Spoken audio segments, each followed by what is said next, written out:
The following is a Ham Radio Productions podcast. Hello, everyone. Your host Ashley here of the Through the Ham Radio podcast. I want to thank you all for joining me today on another edition of this podcast, and have a very special episode today. And because I will be taking your questions and answering them, I want to thank everyone on Instagram and Twitter and Reddit who sent in your questions for me to answer, and I'm so excited to do this. I've been wanting to make a Q&A podcast episode for a while now, but I just had some other things go on, like personal life, and then other podcast episodes I wanted to talk about. And so I figured, since we are in a period of drought regarding Stranger Things 4 content, I figured, why not just go ahead and do the Q&A now? That way, in the next couple months, have hopefully we'll have some Stranger Things 4 content to discuss. So I'm going to get started with the Q&A. Okay, so first up, question is, do you have any Stranger Things merchandise? Which Stranger Things merchandise do you want? Okay, so this is a good question. I think this user has sent in this question, hopefully meant, do I have like actual Stranger Things merchandise? I do. I have a Stranger Things shirt. I'll probably have to get another one soon because it's like 3 years old, and I'm getting kind of overweight. It doesn't really fit me that well anymore. But I'm also in the process of trying to get some merchandise made for Ashley's Edits and Through the Ham Radio, Ham Radio Productions, and all that good stuff. It's still in the works. I actually have kind of reached out to, it's not really like a professional marketing team to do it, but I have some friends in the marketing business who I've reached out to kind of help me in that, and we're still combing through some stuff. But obviously, I mean, if it gets when we get everything approved, going forward with that, I want to, like, be able to sell some t-shirts, hoodies, stickers, maybe some mugs, merchandise like that. And we're coming really close to doing that. But I will definitely keep you guys updated via my social media when all that is finalized. Something I've wanted to do for a while now, but I wanted to see, if my channel, if my page, and all my social media activities, my edits and podcast was going to work, was going to be a success before I invested money into merchandise. So yeah, I'm really excited. If it's able to come through, we'll definitely have some merchandise out there for you guys. So our next question is, this is actually a question that I've actually received three times. And originally, when it first came in, I wasn't going to talk about it at all. But since I did receive this question a few times, I figured I might as well share my thoughts on it. And this question is, what are your thoughts on the Millie Bobby Brown and Hunter Echo situation? And the reason I didn't want to discuss this to begin with is because I don't really like to post a lot about a celebrity's personal life.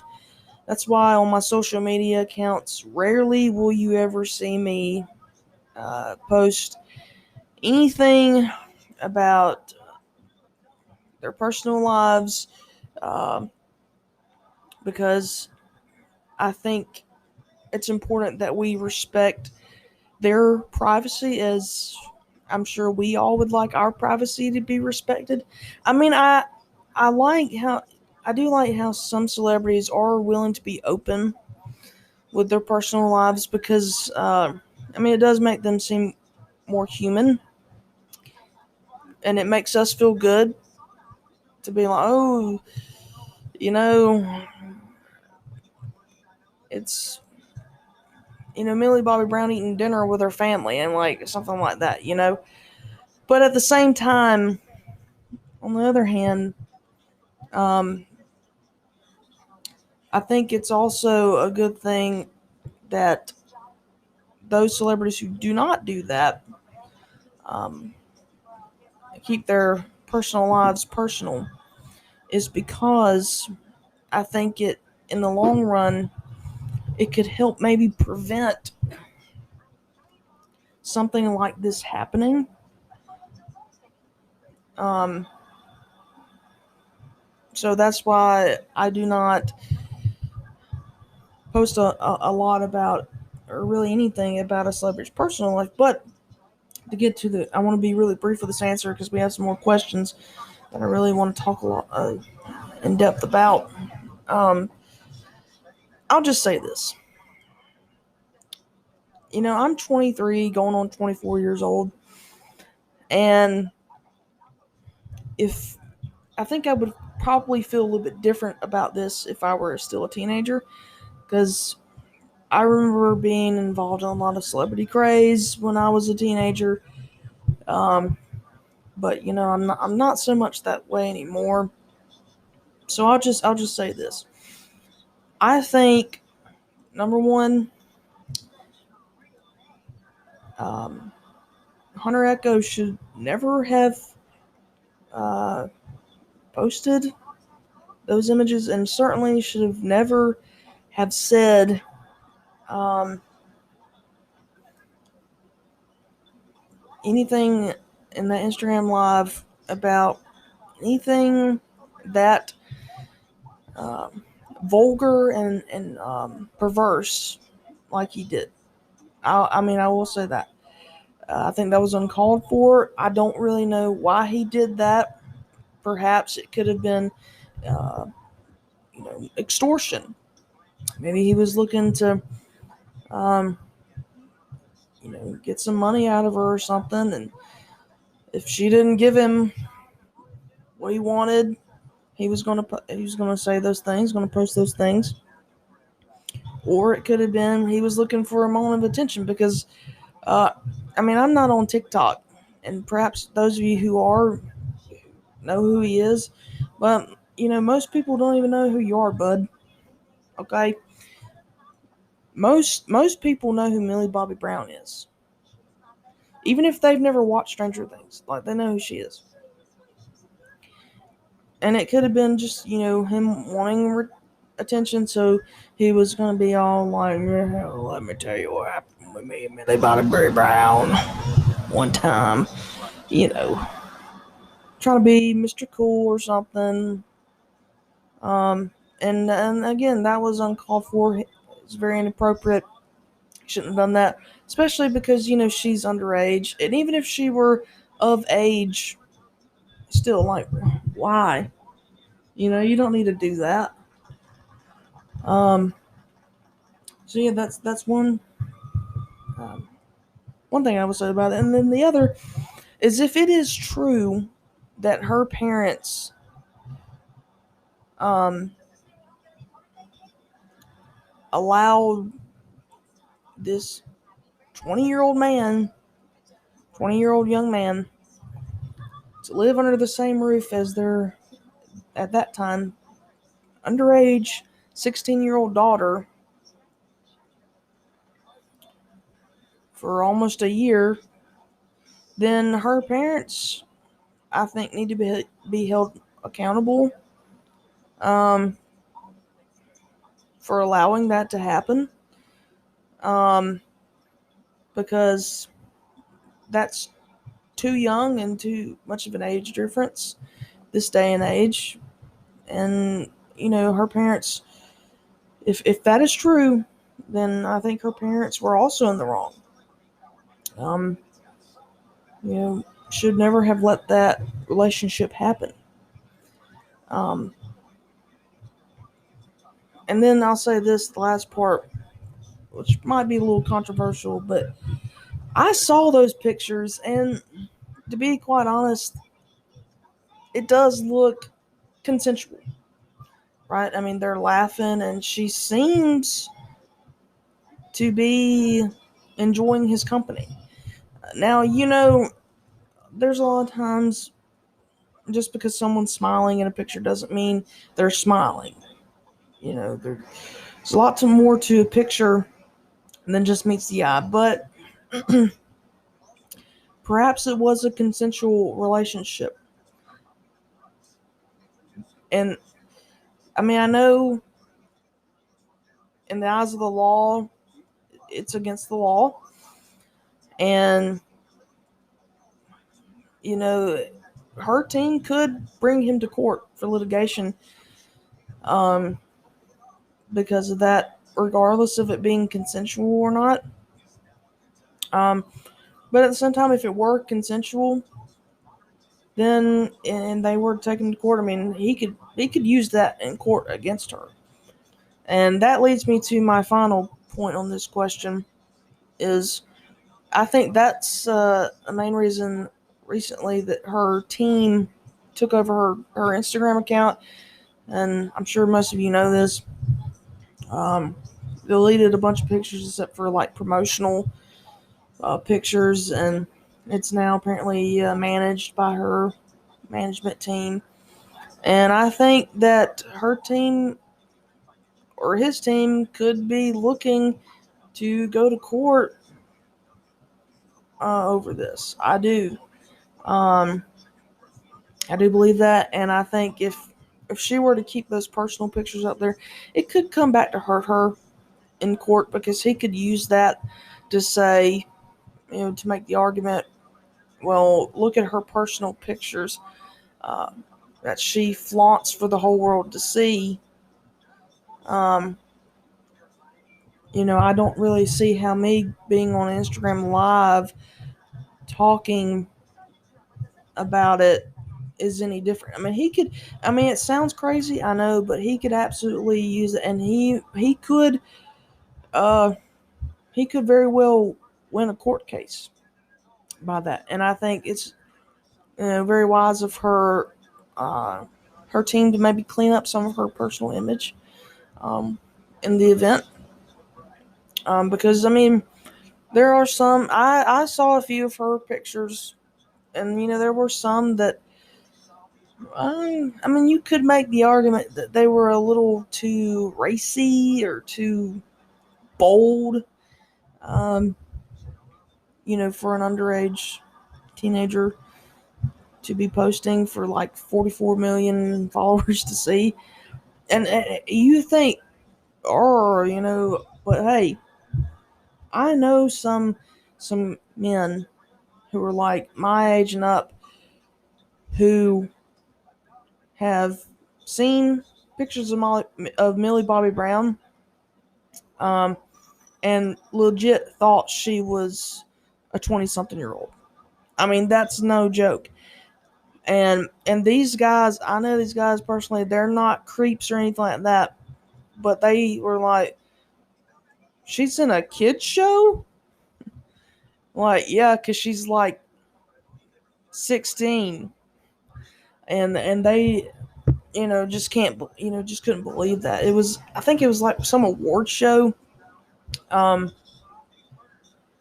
me and me and some friends are watching, and some family were watching, and Millie Bob Brown was on there, and I mean, she did look like she was like early 20s. I mean, I'm not gonna lie, she really did, and so I can see how if they were to take him to court, he could probably use that against her. So that's all I'm going to say on that. A little bit longer on that. I just wanted to address it. Um, and I encourage you all um, to just, let time take its course. She may be back on Instagram. She's just got to get through this period right now. And again, I encourage you I know you love seeing her personal pictures, but, sometimes you just got to let her live. Let her live her own personal life as personal. And don't take it personal. I've seen some posts out there on Twitter and Instagram, like you think she was dead. Like, it's not the end of the world. You know, I think it's great. She's probably hard at work right now, filming Stranger Things, and thank goodness so we can hurry up and watch it. And also, I think this couldn't have been the more perfect timing, but also the worst timing, because you know that if Stranger Things 4 had premiered already, no one would be talking about this. They would be talking about Stranger Things 4. And it's just very unfortunate. I mean, I do kind of feel bad for her because she's been sucked in, in the middle of this. And the whole world is watching it go down. And, I think that I can imagine that's got to be very hard on a 17-year-old.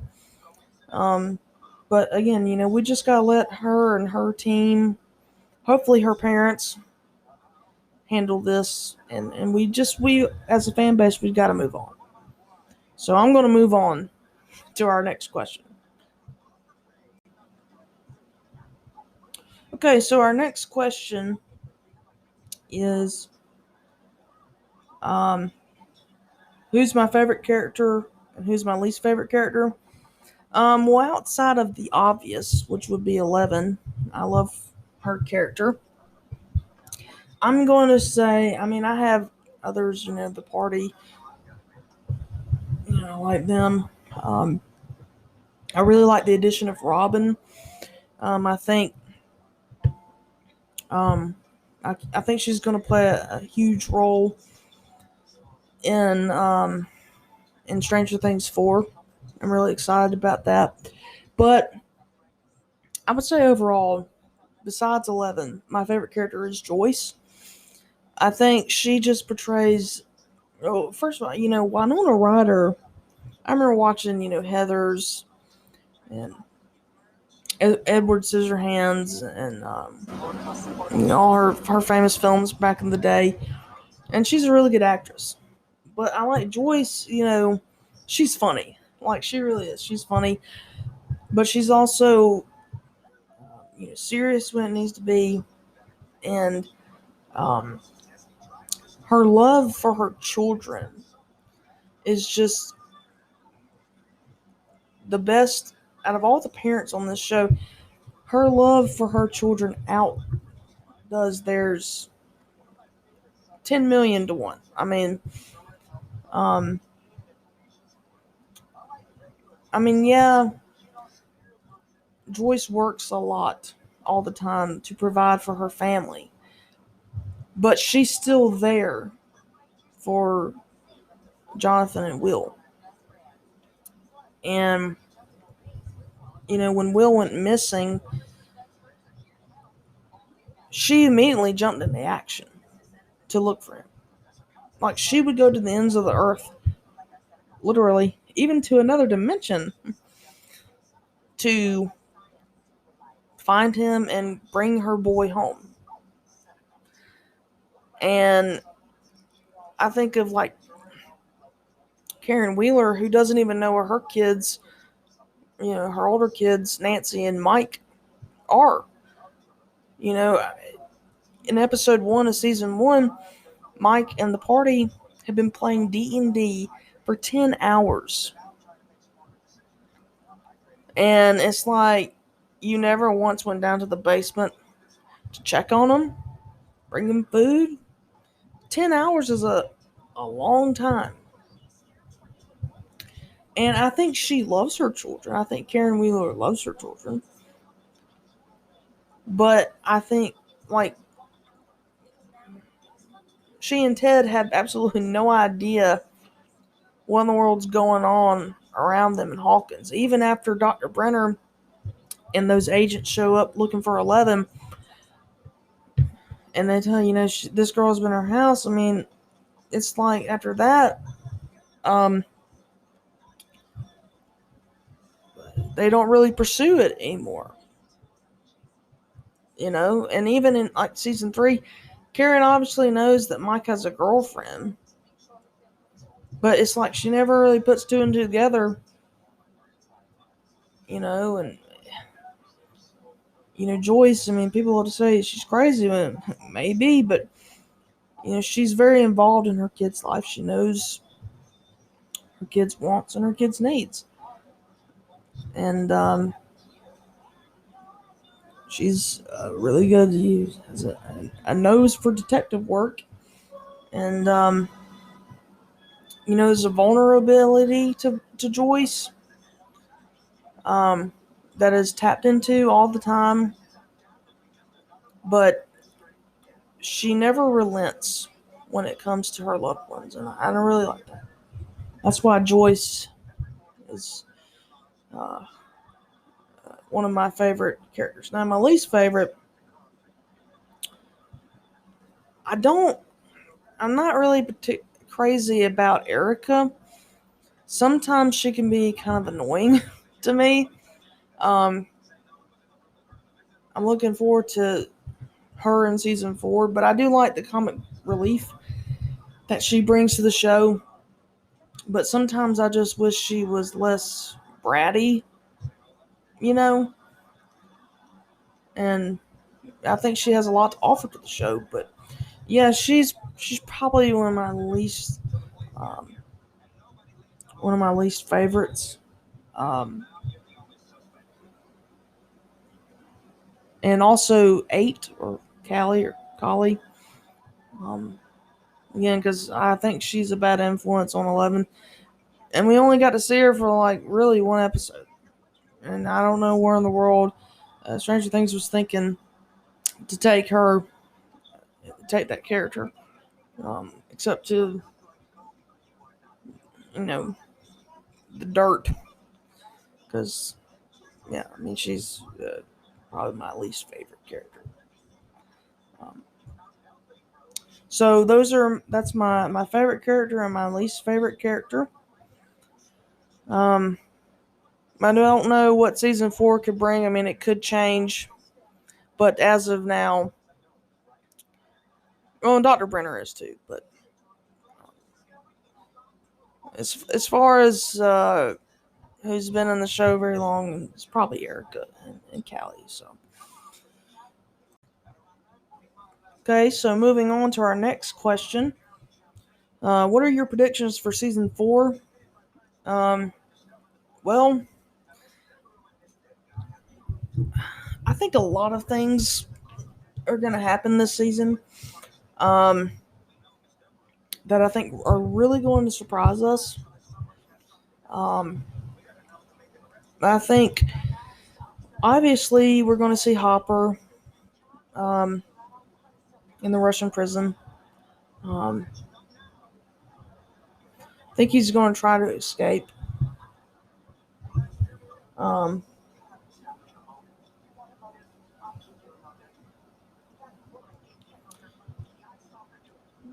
But in terms of my overall predictions, I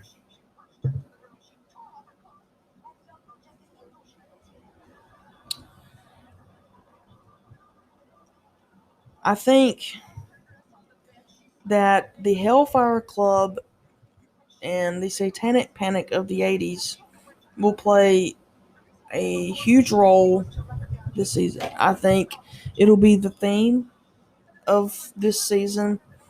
It's like each season opens up with a theme, right? In season 1, you have the boys playing D&D, and the Demogorgon, and it came to life, became a reality. And then at the end of season 1, they're playing D&D again, and the Thessaly, which we soon came to realize was the Mind Flayer. Season 2 opens up. They're playing arcade games, so they've kind of moved on a little bit from Dungeons and Dragons.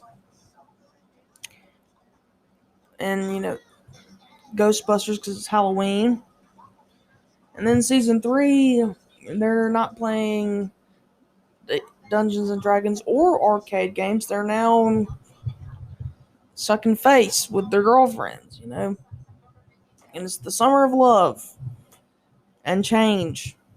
Lots of changes. So it's very interesting that apparently there's still some semblance of love for D&D left, because we do know that the title episode of episode 1 of season 4 will be the Hellfire Club. So immediately they're going to hit us with that. And then outside of Hawkins, I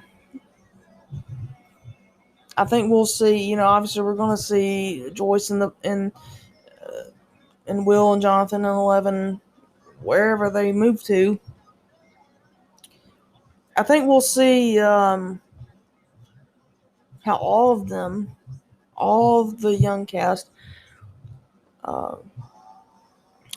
survives through high school. I think we'll see that. I think another big theme of this season is everything's going to come full circle. I think we're going to learn a lot more about Eleven and her past, the lab, and obviously Hopper's past. And I do think we're going to be introduced to a new monster. I think we're going to get the Upside Down. I don't think it's going away, but we're definitely going to get, well, obviously that Demogorgon in the Russian prison. I think we're going to get an entirely new monster. So that'll be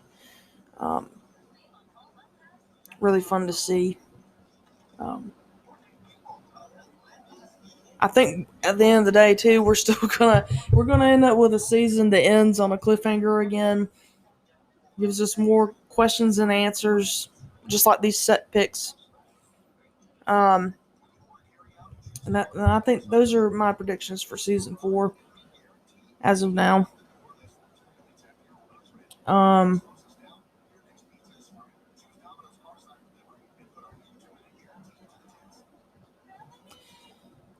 Next question is, what is my opinion on the Mike, Will, and Eleven in season 3 and Will's sexuality? That's a very good question, very loaded question there. Well, I think, first of all, I think that you can't really judge Will and Eleven in season 3 and how they interact, because they haven't really been able to. Because, Mike's hanging out with Eleven all the time. Presumably they never hang out with their friends anymore. So they never really got a chance to really get to know one another. Now, I think that's going to change. Certainly in season 4, I have no other choice, but I've heard it, I've read it in different places, different theories, that Eleven and Will are more connected than we think. I mean, that sounds plausible.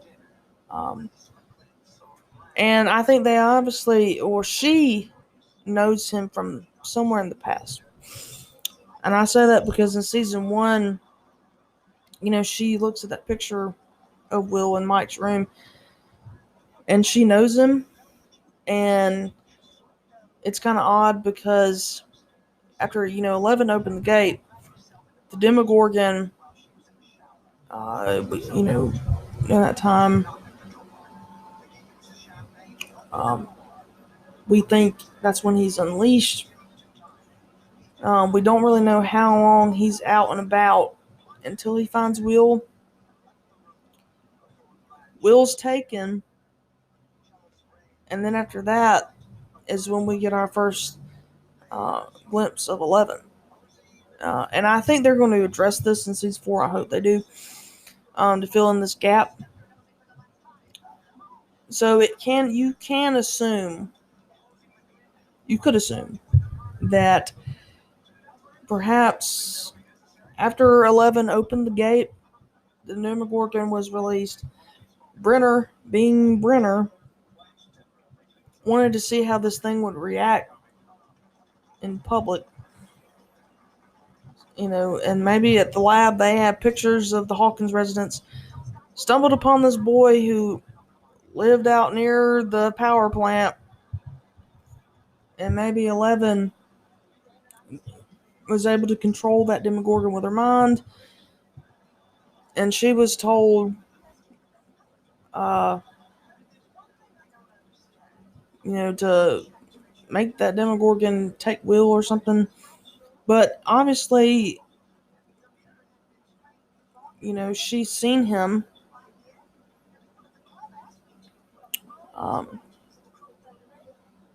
before. And they've never really told us how she knew him. Yeah. While there was a familiarity there. Um, but um,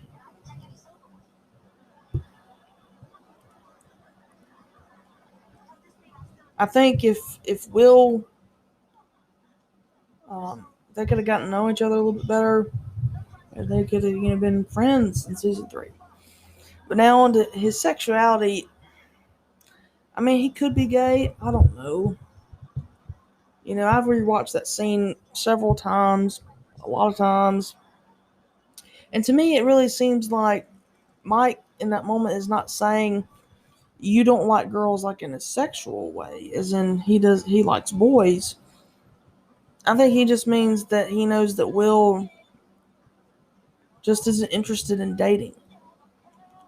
He wants to, play games and stuff like they did when they were kids. And it's also understandable for him to feel that way because his childhood, was pretty much taken from him, And I think they really back it up perfectly in the subsequent scenes after Mike tells him that.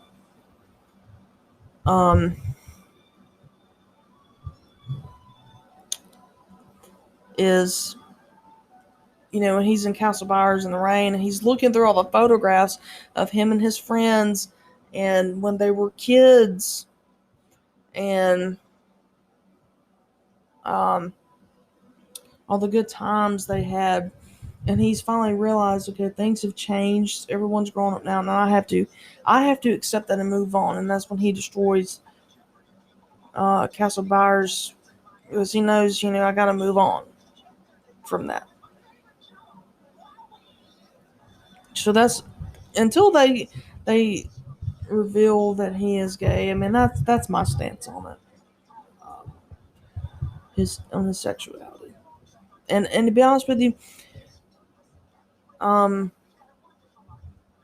mean, I hope they give him a storyline this season. I hope it's not just because he's gay. I hope they don't give him a storyline to say, to reveal, he's gay, and that's all his purpose is. Because I think Will has a big role to play in this show.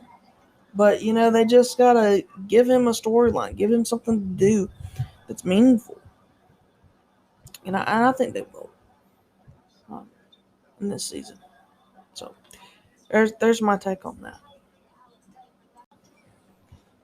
Okay, so we're getting to our final question for this Q&A.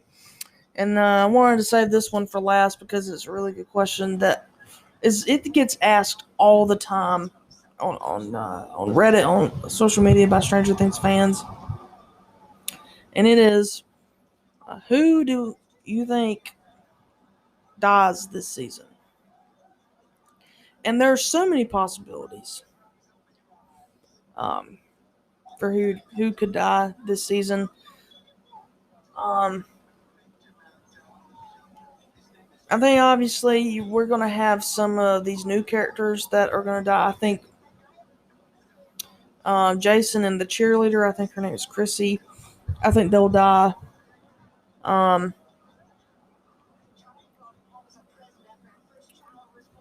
I think the Russian guard will die. Some of those Russian guys will die. Um, who else?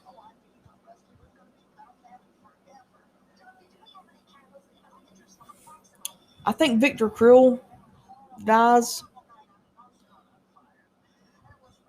and Peter Ballard. I think they die. But as far as like the main cast, I hope none of them die. But I think before this show is over, one of them is. And I think it's either Steve or Robin. And I know these two are very popular characters. Everyone loves them, but I think it could be one of those two. Um, I used to believe it was 11, you know, for obvious reasons, but I don't think that Netflix or Stranger Things is that stupid to kill off 11 in before the series ends. I think if she dies, it'll be in the final season. Um, but I will say this, whoever dies this season, it needs to be a real death. It cannot be fake death. I think that will get old, very quickly.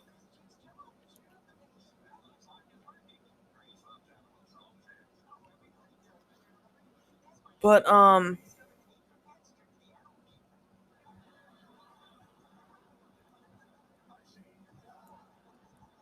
um,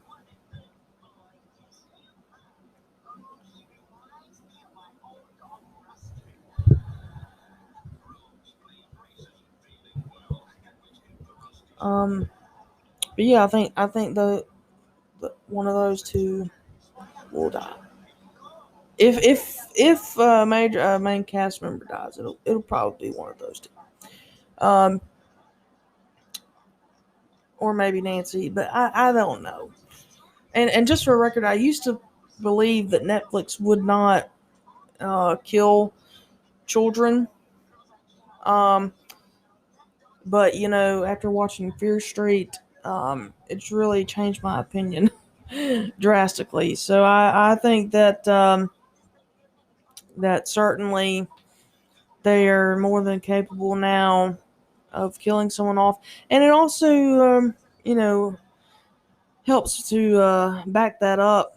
But considering that the director of Fear Street is married to Ross Duffer, and I'm going to actually do a podcast episode on Fear Street and to talk about how similar those two shows are, or that movie and Stranger Things are, and how I think you need to watch out for season 4, um, if there is indeed connections.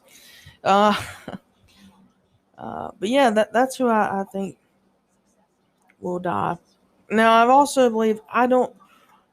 Uh, this is not necessarily I think he dies, but I think Hopper. I don't think Hopper will be coming back to Hawkins. I think for some reason I think he'll be in Russia. I think he sacrificed himself knowing he had to sacrifice himself. And I'm also doing an episode where I analyze Hopper's farewell letter line by line, and how it really is a farewell letter. So, because we haven't really seen David Harbour on set a lot. I mean, in the set pics we have gotten, which haven't been very many, we haven't seen him. Um, so, so that's the Q&A. I want to thank everyone for submitting your questions, and I was happy to answer them. Had a lot of fun answering your questions, and I hope you take something out of the answers, and hopefully, hopefully we can have another Q&A. Maybe when season 4 comes out, we can have a Q&A about that. So until next time, over and out.